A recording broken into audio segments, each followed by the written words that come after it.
morning, everyone. Today for our Theory TV show, we are going to talk about the communication model of Schulz von Thun, also known as the Four Sides model. And I have the great honor today to be with Friedman Schulz von Thun himself. And so, welcome, Mr. Schulz. Thank you for having me. Could you tell me a little bit about yourself, your background? Yeah, so I, Friedman Schulz von Thun, am a German psychologist and an expert of interpersonal communication and interpersonal communication, and I've worked as a professor at the University of Hamburg. The Four Sides model is a communication model, and according to this model, every message has four facets, though not the same emphasis on each facet at the same time, but the four sides of the message are fact, self-revealing, relationship, and appeal.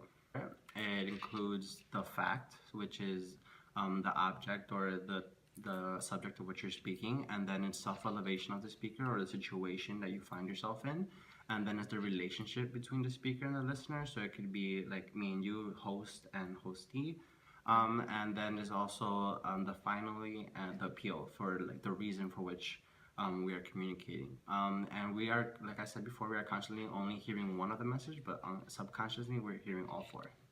Do you think you could use an everyday life example to really bring it home, really make sure that our viewers understand? Certainly. So for example, you just got home from work and you ask your little brother to pass you the control for the television because, you know, the Barcelona game is on.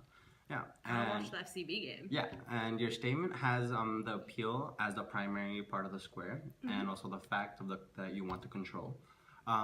But there's also other components, just like the self-elevation that you just got home from work and you're feeling a little tired, and also the communication, the relationship that you have between you and your brother, which is that he's your little brother and you trust him to like help you out in those times of need.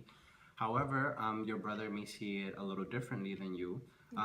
His self-elevation of you is that you're lazy because the control is right there. It's like a few feet away from you and you could get it yourself. And also the relationship that he sees is a little off-putting because he sees it that you're using him because he's your little brother and you just like also in the past used to ask him for a lot of stuff. And that's the reason for the communication that we have a lot of times is because of the past and how the relationship is, and also the tone in which you say it. Yeah. So I need to watch my tone. Yeah. Got it. Cool. Thank you a lot for coming in here today, Mr. Schulz von Thun. And thank you for watching, and we'll see you next time on Theory TV.